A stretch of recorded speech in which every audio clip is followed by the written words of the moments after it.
وسائل کا مرکز یہی علاقے ہوا کرتے تھے، اور یہ آزاد کشمیر کا جو خطہ ابھی آزاد ہے یہ تو بہت پسماندہ علاقہ 47 سے قبل تھا، اور یہاں کے حالات بڑے ناگفتہ بے تھے۔ یہ آپ کو ریکارڈ میں مل سکتا ہے، پرانی شخصیات کی کتابوں میں سے مل سکتا ہے، اور شیخ عبداللہ کی یہ کتاب ہے، اس پہ بھی میں نے اس وقت جو واقعات کچھ تھے وہ پڑھے تھے، وہ میرپور سے متعلق تھے اور مظفر آباد سے متعلق تھے، اور اس وقت بھی انہوں نے بھی اس بات کا ذکر کیا تھا کہ یہ بہت زیادہ پسماندہ علاقے ہوا کرتے تھے۔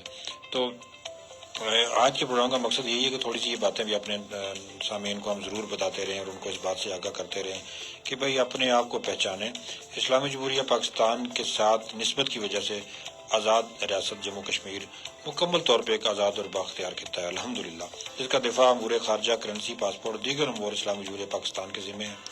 1947 سے قبل یہ علاقہ ریاست جموں کشمیر کے دور دراز سرحدی علاقوں پر مشتمل تھا، اور جہاں تعمیر و ترقی اور شہری سہولیات نہ ہونے کے برابر تھی، صرف مظفر آباد اور میرپور دو ضلعی صدر مقامات ہوا کرتے تھے جنہیں میونسپلٹی کا درجہ حاصل تھا۔ 1947 میں جو بھارتی طیاروں کی گولہ باری سے یہ قصبے بھی کھنڈرات کا منظر پیش کر رہے تھے۔ آزادی سے قبل تعلیم کی صورتحال یہ تھی کہ پورے آزاد خطے میں چند درجن پرائمری اور مڈل اسکول موجود تھے۔ ان حالات میں خواندگی کی شرح 1% سے کم تھی، اور میلوں دور کسی گاؤں میں کوئی پڑھا لکھا شخص اگر دستیاب ہو تو ہو، نہیں تو کوئی شخص دستیاب ہی ہوتا تھا، یعنی 1% سے کم شرح خواندگی تھی 47 میں۔ اور اب میرے خیال میں شاہد صاحب سے مہمان ہیں، ان سے بات بھی ہم نے کرنی ہے۔ شاہد صاحب، ابھی میرے خیال میں 77% ہے آزاد کشمیر کی شرح خواندگی۔ بلکہ ہمارے ضلع باغ کی تو 85 سے بھی زیادہ جا رہی ہے جی، لیکن مجبور طور پہ ہم پاکستان سے بھی تعلیمی ریشو کے لحاظ سے جو ہے آگے جا رہے تو ہیں۔ 1% یعنی آزادی کے وقت تھی، اور اب الحمدللہ ہماری صورتحال جو ہے نا وہ یہ 1947 میں صرف ایک اشارہ ہوتی تھی جو مظفر آباد راولپنڈی کو ملانے والی، اور اب الحمدللہ سڑکوں کے جو ہے نا وہ جال ہیں، اور بڑی ایک ماشاءاللہ بہتر صورتحال ہے۔ تو شاہد صاحب، بات تو بڑی تفصیل سے ہوگی، ابتدائیہ بھی میں نے کافی حد تک جو ہے نا وہ کہہ دیا۔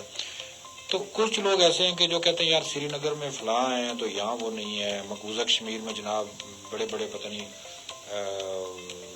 کیا کچھ بن گیا ہے، اور یہاں آزاد کشمیر میں کچھ نہیں ہے۔ تقابل لیتے ہیں اور یہ ثابت کرنے کی کوشش کرتے ہیں۔ بجلی پہ میں پچھلے عرصے میں پڑھتا رہا، بجلی جناب آزاد کشمیر میں لوڈ شیڈنگ ہوتی ہے، تو میں نے اس کے بعد بھارتی میڈیا اور کشمیر کا میڈیا واچ کرنا شروع کیا، تو پتہ چلا کہ جناب سری نگر جیسے علاقے میں 14 سے 16 گھنٹے لوڈ شیڈنگ ہو رہی ہے، اور جو بجلی اوپن کی جاتی ہے وہ بھی کم وولٹیج کی جاتی ہے۔ سری نگر کا میں انڈین میڈیا کو پچھلے دنوں میں نے دیکھا، وہ بھی فیل ہو گیا۔ ریٹ لسٹ آتی ہے جی سوشل میڈیا کے اندر، جی بھنڈی اس طرح کلو ہے، توری اس طرح کلو ہے، چاول اس طرح کلو ہے، چینی اس طرح کلو ہے، وہ انڈین کرنسی کے حساب سے اس کا، تو بڑا وہ شور ہوا جی اتنی سستی چیزیں۔ اور مثلا کامن سینس کا بندہ بھی جب تقابل کرتا ہے کرنسی کے ذریعے سے، پتہ چلا کہ الحمدللہ آزاد کشمیر میں پھر بھی قدر سستی اور کچھ چیزیں برابر تھی۔ تو کیا کہیں گے یہ جو ہم خواہ مخواہ اپنے بارے میں احساس کمتری کا شکار ہو جاتے ہیں اور دشمن سے مرعوب ہونا شروع ہو جاتے ہیں، اور کہ دشمن شاید بڑا کچھ ہے، 30 مار خان ہے اور ہم کچھ نہیں ہیں، اس رویے پہ شاہد صاحب آپ کیا کہیں گے؟ بسم اللہ الرحمن الرحیم۔ بہت شکریہ سید الرحمان صدیقی صاحب کے اس اہم موضوع پہ آپ نے گفتگو کا موقع دیا۔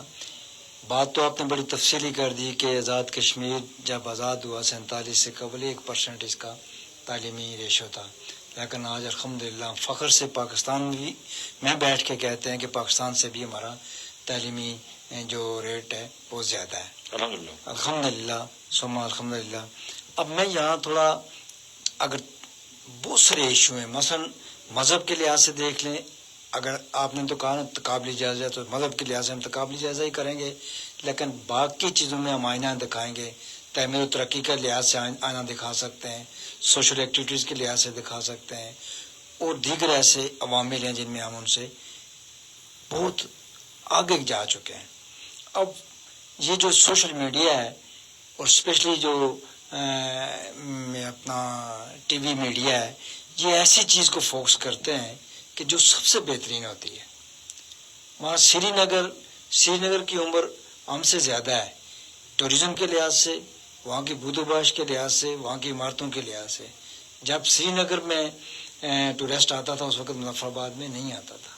اب ہم اس کو اور مظفر آباد کو کمپیئر نہیں کر سکتے۔ اب جس طرح آپ نے کہا کہ سری نگر کے اندر 16 گھنٹے کی مختلف مقامات پہ لوڈ شیڈنگ ہوتی ہے، اسی طرح میں یہ کہوں گا کہ سری نگر کے اندر بھی بہت برے حالات ہیں. ایسی جگہ موجود ہیں جہاں پہ جو غربت کا جو لکیر ہے لوگ اس سے بھی نیچے رہ رہے ہیں. ان کو راشن کے مسائل ہیں, ان کو رہائش کا مسائل ہے, ان کو میڈیکل کا مسائل ہے. یہ ایسی چیزیں ہیں جو ہمیں نظر نہیں آتی. نظر اس لیے نہیں آتی کہ ان کا میڈیا, انٹرنیشنل میڈیا, ویسے بھی کہیں کہ انڈیا کا جو میڈیا ہے وہ پوری دنیا پہ راج کر رہا ہے, تو وہ چیزیں ہی ہمیں ایسی دکھا رہے ہیں جی. اس کی نسبت ہمارا جو ہے وہ ہم ایسی چیزوں کو ہائی لائٹ نہیں کر رہے, بلکہ ہمیں ہمارے کچھ ایسے وہ مایوس طبقہ ہم میں موجود ہے جو ہیں مٹھی بھاری, لیکن وہ ایسے چیزوں کو ایکسپوز کر رہے ہیں جو کہ نہ ملک کے لیے اچھی ہوتی ہیں, نہ ملت کے لیے اچھی ہوتی ہیں, اور نہ سمندر پار جو ہے ہمارا پاکستانی ہے یا کراس دا بارڈر جو لوگ ہیں ان کے لیے اچھا ہوتا ہے. ہمیں چاہیے کہ ہم اپنی اچھی چیزوں کو ایکسپلور کریں. جی. میں آپ کو اپنی بتاؤں, میں نے ایک دن صبح 8 بجے مظفر آباد سے سفر شروع کیا چھوٹی گاڑی پہ. میں یہاں سے باغ گیا, باغ سے راولا کوٹ گیا, اجیرا گیا, باسپور گیا, اور ادھر سے گھومتا ہوا تولی پیر اور سدن گلی اور براستہ چکار واپس مظفر آباد 9 بجے میں ادھر پہنچ گیا. یعنی میں نے تقریباً یہ 300 کلومیٹر سفر کیا, اور اس دوران خالی میرا سفر نہیں تھا بلکہ میرے کچھ بزنس معاملات تھے. میں ان پہ بھی جاتا رہا, ان پہ بیٹھتا رہا, دیکھتا رہا, اور وہاں سے ہر جگہ تقریباً میرا آدھا پونا گھنٹہ ایسا سفر ہوا, پھر ریسٹ بھی کیا. اور میں آپ کو بتاؤں کہ اتنی معیاری روڈز ہیں ہماری جو ڈسٹرکٹ ٹو ڈسٹرکٹ بنی ہوئی ہیں, ان کی مثال نہیں ملتی.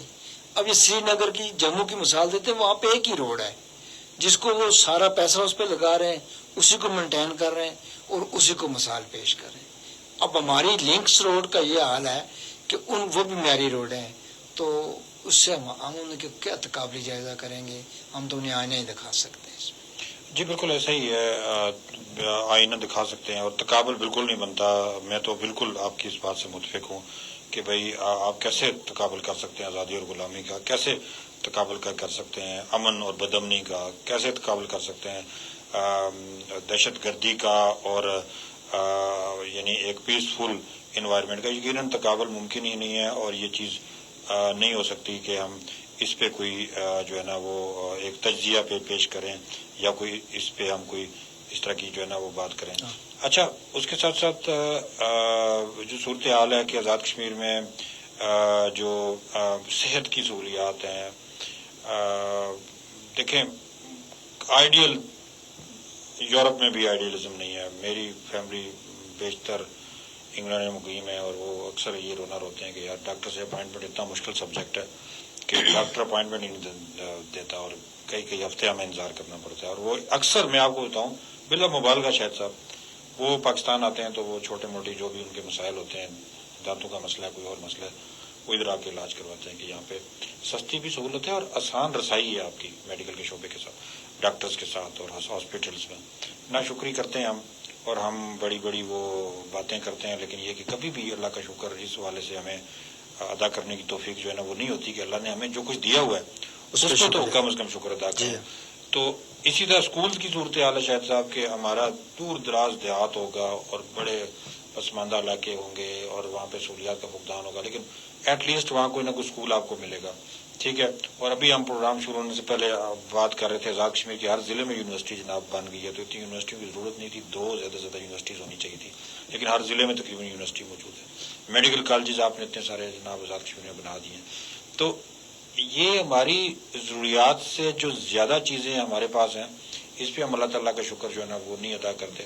پھر ہم غلامی میں, علی گیلانی نے بڑی خوبصورت بات کی تھی کہ ہندوستان اگر کشمیر کی سڑکیں سونے کی بھی بنا دیں تو کشمیری ہندوستان کو ترجیح نہیں دیں گے پاکستان کے مقابلے میں. یعنی اول تو بات یہ کہ ادھر انفراسٹرکچر کی جنگ ہی نہیں ہے, ادھر نظریے کی جنگ ہے, سوچ کی جنگ ہے. لیکن میں نے کہا کہ آج اس موضوع پہ ضرور ہم بات کریں کہ لوگوں کو یہ بتائیں کہ الحمدللہ ہم کس سے پیچھے جو ہے نا وہ نہیں ہے. انڈیا نے جو ڈیولپمنٹ کی ہے, جو تعمیر و ترقی وہاں پہ کی ہے, اس کو ایکسپوز اور اس کا دڑن تختہ تو ایک U S department of state کی الرٹ سے آ گیا کہ انہوں نے کہا جی کہ غیر محفوظ اور خطرناک ترین علاقہ ہے مقبوضہ کشمیر, اور وہاں امریکی شہری سفر کرنے سے پرہیز کریں. اگر آپ اتنے ترقی یافتہ خوشحال ہوتے اور دودھ کی نہریں اور شہد کی نہریں بہ رہی ہوتی تو دنیا کا سب سے طاقتور ملک امریکہ کو یہ ایڈوائزری اپنے شہریوں کے لیے جاری نہ کرنی پڑتی. اور آج الحمدللہ آزاد کشمیر میں لائن آف کنٹرول تک سیاحوں کا اتنا زیادہ رش ہے کہ گورنمنٹ کو خود ان کو منع کرنا پڑتا ہے کہ تھوڑا سا ہاتھ ہولا رکھیں, فلو کام کریں.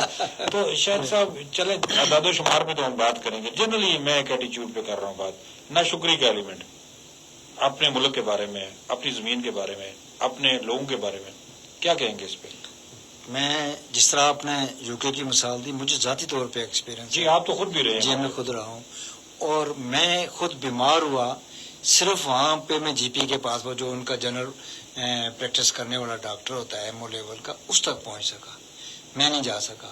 اور وہاں کے لوگ اکثر دبئی کو پریفر کر رہے ہیں, انڈیا کو پریفر کر رہے ہیں, اور جب پاکستان آتے ہیں تو اپنے معاملات بڑے سے بڑے یہاں پہ وہ علاج معالجہ کروانے کے چکر میں ہوتے ہیں. اب ہمیں تو اس وقت ڈائریکٹلی ہم سرجن کے پاس بھی جا رہے ہیں, بڑے فزیشین کے پاس بھی جا رہے ہیں, یعنی آدھی ڈاکٹرشپ ہم نے خود اپنے طور پہ کر رہے ہوتے ہیں. تو میں اس میں نہیں سمجھتا کہ آزاد کشمیر کے اندر, اب آپ دیکھ لیں آزاد کشمیر میں جو ہیلتھ کا سیٹ اپ ہے, ڈسٹرکٹ سطح پہ اسپتال ہے ہر ڈسٹرکٹ میں, اس کے بعد تحصیل سطح پہ 50 بیڈ کا اسپتال ہوتا ہے, اس کے بعد ہر یونین کونسل میں ایک بی ایچ یو ہے, بیسک ہیلتھ یونٹ, پھر اس کے ساتھ رورل ہیلتھ سینٹر بھی ہوتے ہیں. میں آپ کو میں مزے کی بات بتاؤں کہ ہر گاؤں میں 500 کی آبادی پہ ایک فیمیل ہیلتھ ورکر انہوں نے ڈپیوٹ کی ہوئی ہے, جس کا کام یہ ہے کہ وہ سب چیزیں وہ چیک کرتی ہیں اور اس کا فیڈ بیک اپنے جو سینئر باس ہوتا ہے ڈی ایچ او تک پہنچتا ہے. یہ چیزیں ہیں جن کی ہم ناشکری کر رہے ہیں. پھر آپ کو میں بات بتاؤں کہ یہ جو پچھلی حکومت نے جو ہمارے 60 سال سے اوپر وہ لوگ, مطلب کوئی بیوہ تھی جس کا کوئی دیکھ بھال والا کرتا تھا, اس پہ بھی ایک بندہ انہوں نے ڈپیوٹ کیا ہوا تھا, جس کا یہ کام تھا کہ جا کے اس کی ہیلتھ کانشیس چیک کرے, اس کی میڈیسن چیک کرے, اس کو مہیا کرے, کوئی ٹیسٹ کرنا ہے وہ کروائے, ہاسپٹل لانا ہے وہ لے. لیکن اس کی ضرورت آپ ادھر چلے جائیں کراس دا بارڈر تو وہاں یہ سہولتیں نہیں ہیں. وہاں پہ وہ چند مخصوص ایریا میں ہم نہیں کہتے کہ نہیں, وہاں تو بہت اچھی ہوں گی, لیکن آل اوور دا جو کنٹری ہے اس میں ایسی سہولتیں نہیں ہیں. ہیلتھ سے آپ آگے جائیں, سپورٹس میں چلے جائیں. ہمارے یہاں الحمدللہ ہر سکول کے ساتھ ایک بڑا گراؤنڈ موجود ہے, ہر یونیورسٹی کے ساتھ, ایون دین جو ہمارا پرائمری اسکول ہے اس کے ساتھ بھی گراؤنڈ موجود ہے, اور کچھ جگہ نہیں بھی ہوتے ہیں لیکن موسٹلی وہ ہیں. پھر ہمارا جو اب بلدیاتی نظام اسٹیبلش ہو چکا ہے وہ آن ورک ہے, انہوں نے اپنے طور پہ یہ طے کیا ہے کہ ہر بڑے گاؤں میں ایک عیدگاہ بنائی جائے, یعنی جو ملکہ گاؤں ہیں 5-6 ان کے درمیان میں جو مرکزی مقام ہے وہاں پہ عیدگاہ بنائی جائے تاکہ جو مذہبی رسومات ہیں وہ پراپر ادا کر سکیں. یہ چھوٹی چھوٹی چیزیں ہیں, لیکن صرف بات یہ ہے کہ محسوس کرنے کا. وہ بندہ کہتا ہے نا کہ جی وہ دور کے ڈول سہانے, تو اب ہم وہاں وہ ٹی وی پہ دیکھتے ہیں جی کہ بہت اچھی نہر جا رہی ہے اور آگے سے یہ ہے وہ ہے, ادھر دودھ اور شہد کی نہریں ہیں, لیکن آگے نہیں پتہ چل رہا کہ جب وہ پانی گرتا ہے تو کہاں جا کے لگ رہا ہے. جب وہ یہی دیکھ لیں کہ مقبوضہ کشمیر میں فرض کریں ہم ادھر بیٹھے بات کر رہے ہیں تو باہر سے وہ بارڈر سیکورٹی فورس آ کے ہمیں ہینڈ اپ کروا دیتی ہے, تو ہم کیا کر سکیں, شوٹ کر دیتی ہے, کیا جاتے ہیں خواتین کو باہر لائنیں بنا کے کھڑی کر دیں گے, ان کا کیا ہو سکتا ہے. اس لیے سب سے بڑی, جس طرح آپ نے بھی ذکر کیا کہ ہم آزادی کی نعمت ہے ہمارے پاس اور اس کا کوئی نعمت بدل نہیں ہے, تو یہ تعمیر و ترقی کے تو یہ نام کی چیز ہے. جی بالکل, بڑی خوبصورت باتیں آپ نے کہی شاہد صاحب, اور یقیناً میں سمجھتا ہوں کہ اس پہ بیشتر پروگرامات کرنے کی ضرورت ہے, اور ہم نے یہ فیصلہ کیا کہ انشاءاللہ تعالیٰ اس ویک میں ہم وقتاً فوقتاً موضوعات سے گفتگو کریں گے. تو اس کے ساتھ ہی ہمارے آج کے پروگرام کا وقت ختم ہوا چاہتا ہے. وقت ہمارے پاس بڑا مختصر ہوتا ہے. سوشل میڈیا پہ ریڈیو پہ ہماری نشریات کا سلسلہ جاری و ساری ہے. آپ ہمیں جو ہے نا دیکھ سکتے ہیں سوشل میڈیا پیجز پہ. ہماری نشریات کو جو ہے نا آپ کے کمنٹس بھی آتے رہتے ہیں, آپ کا فیڈ بیک بہت آتا ہے, ہم آپ کے شکر گزار ہیں. تو ہم سوشل میڈیا سے آپ سے اجازت چاہتے ہیں, انشاءاللہ ریڈیو پہ آپ سے بات چیت ہوتی رہے گی.